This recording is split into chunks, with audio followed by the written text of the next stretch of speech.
नमस्कार, आप देखना शुरू कर चुके हैं तेजी से बढ़ता डिजिटल मीडिया प्लेटफॉर्म वरदान एक्सप्रेस। मैं हूं लोकेश चौरसिया। आज की इस वीडियो में हम बात करेंगे मध्य प्रदेश में भाजपा जिला अध्यक्ष को लेकर, साथ ही प्रदेश अध्यक्ष को लेकर जिस तरीके से चर्चाएं लगातार उठ रही हैं और कयास लग रहे हैं कि जिला अध्यक्ष बनने वाला है, लेकिन ना तो वह समय आ रहा है न तारीख का ऐलान हो रहा है। रोज यही कहा जाता है कि बस आज रात को ऐलान हो जाएगा या 2 दिन बाद घोषणा हो जाएगी, मगर अभी तक कोई भी जिलाध्यक्ष और प्रदेश अध्यक्ष तय नहीं हो पा रहा है। तमाम चीज़ों को लेकर हम बात करेंगे छतरपुर के वरिष्ठ पत्रकार धीरज चतुर्वेदी जी से, जिनसे पूछेंगे कि आखिरकार जिला अध्यक्ष और प्रदेश अध्यक्ष को लेकर पेंच कहां फंसा है और किस तरीके की चर्चाएं हैं। साथ ही उनकी स्टडी से ये जानेंगे कि आखिरकार कौन प्रदेश अध्यक्ष बन सकता है और छतरपुर के अलावा पूरे प्रदेश में कौन कौन जिला अध्यक्ष होगा। धीरज जी, स्वागत है आपका। नमस्कार। शुरुआत यहीं से करेंगे। जिस तरीके से भाजपा में लगातार चर्चाएं जोरों से हैं, पूरे प्रदेश में ये चर्चा है कि कब जिला अध्यक्ष बनेगा, प्रदेश अध्यक्ष कौन होगा, तो आपकी स्टडी क्या कहती है, किसे प्रदेश अध्यक्ष बनना चाहिए? आपने जो शुरुआत की थी एक पेंच से, वो पेंच होता है, कभी कभार एक पेंच ऐसा हो जाता है जिसमें जंग लग जाती है। उस पेंच को निकालने में बड़ी मशक्क़त होती है। हो सकता है कि उसमें आरा मशीन का भी इस्तेमाल होता हो। आरा मशीन नहीं, मतलब एक जो ग्लेंडर काटने वाली मशीन का भी इस्तेमाल होता है। बीजेपी कुछ ऐसे ही पेच में फंसी हुई है। और ये अकेले यहाँ नहीं फंसी है, पूरे मध्य प्रदेश में फंसी हुई है, क्योंकि निशाना जो है कि बीजेपी का प्रदेश अध्यक्ष कौन होगा। चूँकि अभी हाल जो प्रदेश अध्यक्ष थे वो बी.डी. शर्मा जी थे, तो ब्राह्मण चेहरा थे, तो क्या ब्राह्मण रिपीट होगा या बीजेपी जो है किसी आदिवासी या दलित की कम उम्मीद है, लेकिन आदिवासी पे फोकस कर सकती है, जिसको जिला अध्यक्ष बना सकती है। तो उसी के कारण जो जाने वाले जिला अध्यक्ष हैं उनमें वो आने वाला जो जाने वाले प्रदेश अध्यक्ष हैं, वो आने वाले प्रदेश अध्यक्ष में थोड़ा बहुत वो एक तालमेल हम कैसे बिठाएं, इसके लिए जिला अध्यक्षों का जंग लगा पेच फंसा हुआ है। सवर्ण समाज की बात करें या फिर क्षत्रिय समाज की बात करें, तो क्या इन दो में से कोई चेहरा हो सकता है? कुछ चर्चाएं लग रही हैं कि किसका नाम आ सकता है। देखिए, मध्य प्रदेश की राजनीति में बहुत बड़े चेहरे हैं। जैसे 2 ब्राह्मण चेहरे हैं, गोपाल भार्गव जी सीनियर लीडरशिप है उनके पास, एक लंबा अंतराल है उनके पास, एक संगठन का भी और सत्ता का भी।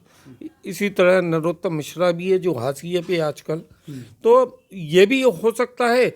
लेकिन जो संभावना दिख रही है कि इस बार ब्राह्मण चेहरा की जगह जो बीजेपी है, यह तो पिछड़ा आदिवासी को अपना प्रदेश अध्यक्ष बना सकती हो। जहाँ तक आप छतरपुर जिले की बात कर रहे हैं, पहले प्रदेश अध्यक्ष की हम बात करते हैं। जी, तो ये जो नाम है ये अभी हाल चर्चाओं में जरूर है, लेकिन आपको खुद मालूम है कि बीजेपी हमेशा, चाहे अपने मुख्यमंत्री का चुनाव हो, पूरे देश में मुख्यमंत्री का चुनाव हो, चाहे प्रदेश अध्यक्ष का चुनाव हो, तो वो चौंकाने वाले निर्णय लेती है। तो ऐसा ही चौंकाने वाला निर्णय भी हो सकता है कि मध्य प्रदेश में भी सामने आए। अच्छा, आपने बात करी नरोत्तम मिश्रा की, काफ़ी चर्चा में रहते हैं, गृह मंत्री मध्य प्रदेश के रह चुके हैं। उनका भी हाल ही में एक तस्वीर बड़ी तेज़ी से वायरल हुई है कि बी.डी. शर्मा उनके गले लग रहे हैं, मिठाई खिला रहे हैं। तो क्या ये जिला प्रदेश अध्यक्ष के संकेत नज़र आते हैं? देखिए, गले मिलना और मिठाई खिलाना, लेकिन इसका असर बीजेपी के केंद्रीय नेतृत्व पर कितना है ये आपको देखना होगा। इसका आकलन कोई नहीं कर सकता। वो केवल वो जानते हैं, वो अमित शाह और जेपी नड्डा हैं जरूर, लेकिन चलनी तो अमित शाह की है। लेकिन केंद्रीय नेतृत्व ने तो अपनी तरफ से पूरी डायरी बंद कर दी है और प्रदेश की तरफ भेज दी है कि बस घोषणा होना बाकी है। तो क्या लगता है कि नाम तय हो चुका है, कोई भी हो? नहीं, कल ही मंथन हुआ है। बी.डी. शर्मा और हितैन जो जी थे, वो दोनों जने दिल्ली ही तलब किए गए थे, और जो कुछ भी तय होना है वो वहीं से होना है। और डायरी किसकी खुली हो किसकी बंद है, उस डायरी में क्या लिखा है ये तो हवाला है। अच्छा, आदिवासी चेहरे की बात सामने आ रही है, कौन वो नाम हो सकता है, कुछ संकेत? देखिए, एक बड़ा चेहरा है फग्गन सिंह कुलस्ते, जो आदिवासी इलाके से भी आते हैं और वो अपने चुनाव भी हार चुके हैं। तो हो सकता है कि उनको मोबिलाइज करने के लिए, वो आदिवासी समाज को अपनी ओर इंटरेक्ट करने के लिए फग्गन सिंह कुलस्ते को भी बनाया जा सकता है। अच्छा, अभी आपने हमारे साथ चर्चा करते हुए ऑफ कैमरे बात करी थी कि मध्य प्रदेश में जो जिलाध्यक्ष हैं उनकी संख्या और 2 एक्स्ट्रा हो सकती है। ये किस तरीके के संकेत हैं? कहाँ कहाँ जिलाध्यक्ष 2 होंगे एक जिले में? चूँकि क्या है, इसमें सागर जिले को बड़ा महत्वपूर्ण माना जा रहा है। सागर जिले में गोविंद सिंह राजपूत, जो वर्तमान में प्रदेश में मंत्री हैं, और भूपेंद्र सिंह, जो पूर्व गृह मंत्री भी रहे, उनके बीच तनातनी किसी से छुपी नहीं है। और गोपाल भार्गव ने उसमें एक मतलब एक सेतु की भूमिका भी निभाने की कोशिश की, ऐसा सुना जाता है। अब वो कितने सफल हुए ये नहीं मालूम, लेकिन सागर जिले में, सागर मुख्य जिले में सारे वरिष्ठ नेताओं की एक बहुत बड़ी फौज है, जिसमें गोपाल भार्गव भी हैं, भूपेंद्र सिंह भी हैं, कांग्रेस से पहुँचे नेता है, तीर्थ नेता गोविंद सिंह राजपूत भी हैं, और इसके अलावा प्रदीप लारिया भी बहुत वरिष्ठ हैं वहाँ पर। शैलेंद्र जैन को भी कई बार चुनाव जीतते हो गया है। तो इनके बीच एक कैसा तालमेल बिठाया जाए, तो वहाँ ये सुनने में आ रहा है कि हो सकता है कि वहाँ से विधानसभाओं का बंटवारा करके 2 जिलाध्यक्षों की नियुक्ति हो। इसी तरह धार जिला है। धार जिला चूँकि आदिवासी है, और पहले से मैं बोल रहा हूँ कि आदिवासियों पे ज़्यादा फोकस कर रही है बीजेपी। चूँकि आदिवासी क्षेत्रों में बीजेपी को उतना लाभ नहीं मिला पहले जितना उसको मिलना चाहिए था, तो वो आदिवासी का एक प्रभाव होता है, छत्तीसगढ़ में भी एक असर होता है। आदिवासी का प्रभाव दूसरे प्रदेशों में भी होता है कि जहाँ जहाँ पे आदिवासी बेल्ट है, जैसे मध्य प्रदेश में गुजरात का बॉर्डर है, जो वहाँ भी आदिवासी बहुत हैं। तो वो आदिवासियों को हमारी ओर कैसे लुभाया जाए, तो एक जातिगत जो समीकरण होता है उसके तहत बीजेपी हो सकता है कि ये अचोक निर्णय ले जो सबको अचंभित कर दे। अच्छा, अब चर्चा आती है सागर संभाग की। कहा जा रहा है कि सागर संभाग में एक महिला जिलाध्यक्ष की तलाश है, कोई भी जिले से हो सकती है। चर्चा ऐसी है कि छतरपुर में भी एक महिला जिलाध्यक्ष हो सकती है जो पूरे संभाग की भूमिका अदा कर सकती है। कौन सा वो चेहरा है? अर्चना सिंह का नाम अब सीधे हम कह दें कि उनका नाम सबसे ज़्यादा आ रहा है। क्या हो सकता है ऐसा संभव? नहीं, अर्चना सिंह निश्चित रूप से एक बड़ा चेहरा है, और अकेले वो छतरपुर जिले तक सीमित नहीं है, बल्कि वो पूरे सागर संभाग में एक बड़ा चेहरा है, जिनमें एक बोलने की बहुत अच्छी क्षमता है, जिन्होंने नगर पालिका अध्यक्ष के रूप में अपने बेहतरीन कार्यकाल को भी निभाया है। लेकिन उनके साथ पेंच वही जंग वाला फंसा है, जो इंटरनल जो पॉलिटिक्स होती है बीजेपी की, जो कहीं जम नहीं पा रही है, और जो सार्वजनिक भी हो रही है कि एक गुट ये, एक गुट ये, उस गुट के फेर में फंस के हो सकता है कि उनका विरोध हो। अगर विरोध नहीं होता है तो एक अगर छतरपुर जिले को एक महिला चेहरा मिलता है, इससे अच्छा कुछ भी नहीं होगा, जो बीजेपी को एक पावर का भी काम करेगा, शक्ति भी देगा, और एक नया बीजेपी में एक नया उद्भाव भी होगा। पेंच फंसा होता है तो अहम भूमिका विधायकों की होती है। छतरपुर जिले में 6 विधायक हैं, तो क्या ग्रीस और ऑयल डालने का काम जो है वो विधायक करेंगे या फिर किसी नए को चुन लेंगे?